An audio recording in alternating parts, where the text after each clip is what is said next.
China is challenging the world order. Last week, China hosted its biggest diplomatic event of the year, the Shanghai Cooperation Organization Summit. Held in the northern city of Tianjin, in China, the Shanghai Cooperation Organization Summit welcomed together more than 20 non-Western countries, many of them former Soviet countries, and some of them leaders of what we call today the axis of evil: Russia, China, Iran, joined by their friends from Belarus, Turkey, and Pakistan. The summit served as a platform for Beijing to push for its ambition to create a new global economic and security order. And who would be a better leader to lead this new world order if not Xi Jinping himself?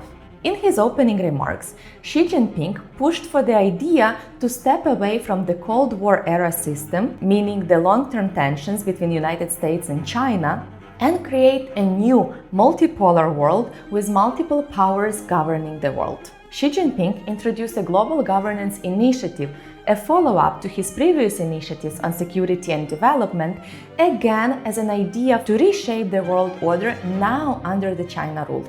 The Shanghai Cooperation Organization countries agreed to the 10-year development strategy until 2035 and announced the launch of the Shanghai Cooperation Organization's Development Bank, with China pledging 10 billion yuan or $1.4 billion in development loans for the CSO member states. This signals a long-term idea of the countries to create an alternative banking system to reduce their reliance on the US dollar.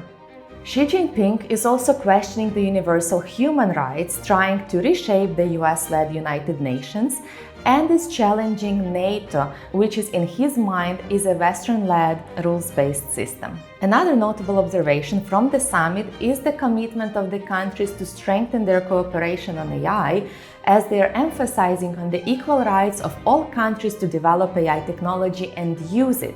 However, the question is, in which direction will the countries be using that AI technology? Xi Jinping's push for the multipolar system signals danger, as it risks creating Western-led democratic North and authoritarian global South, coming back to that Cold War-era global order.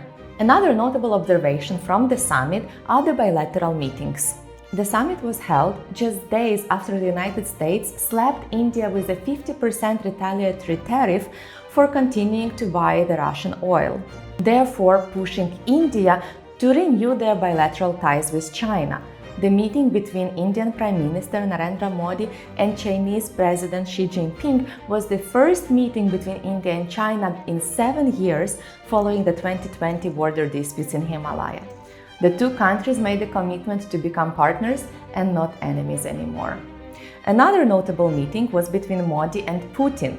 After an hour-long discussion, Modi came out saying that Russia and India have always been standing side by side even in difficult times. Putin, on the other hand, is using the summit as an opportunity to show that he is not alone on the global stage, as he's been ousted from the diplomatic circles for the past 3.5 years.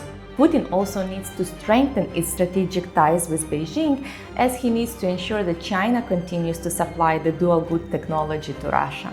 Last but not least, both India and Russia are supporting China as a new leader and an alternative to the US leadership. While China is pushing for the Shanghai Cooperation Organization to take a larger role on the global stage, it still remains to be seen whether the organization will be effective or not. But one thing is clear: China is on the diplomatic mission to challenge the United States, and it is not going to stop anytime soon. Stay tuned for more.